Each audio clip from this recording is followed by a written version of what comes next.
बच्चे को उड़ा दिया उसने। I am a helpless mother alone. I request all media and people of Dwarka to come forward to help me, please. I request, I beg as a mother, please save your children. आपने इना को सुना। 3 फरवरी को इन्होंने अपने 23 साल के बेटे साहिल को एक एक्सीडेंट में खो दिया।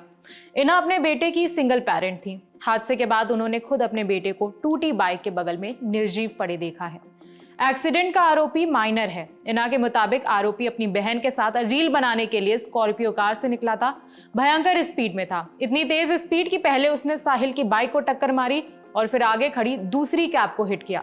धक्का इतनी तेज था कि कैब आगे खड़ी एक बस में जाकर घुस गई। बाइक के परखच्चे उड़ चुके थे।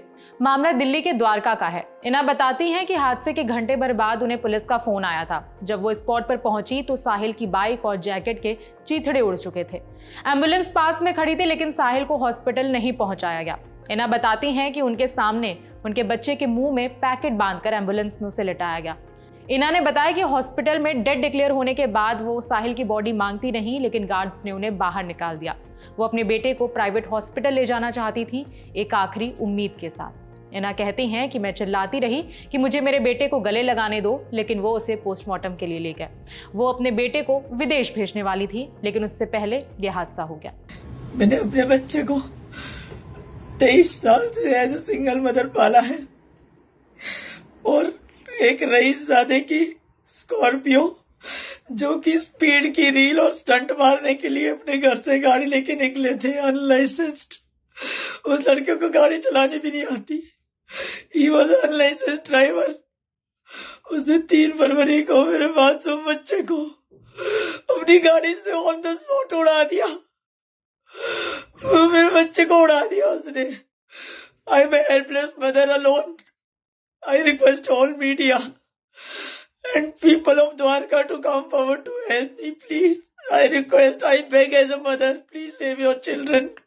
अब आते हैं आरोपी पर। हादसे के बाद जो एफआईआर दर्ज हुई उसमें आरोपी की उम्र 19 साल दर्ज थी, लेकिन बाद में आरोपी की उम्र 17 साल बताई गई, यानी कि नाबालिग। उसे जुवेनाइल जस्टिस बोर्ड के तहत ऑब्जर्वेशन होम में रखा गया था। 10 फरवरी को 10वीं के बोर्ड एग्जाम के लिए आरोपी को बेल दे दी गई।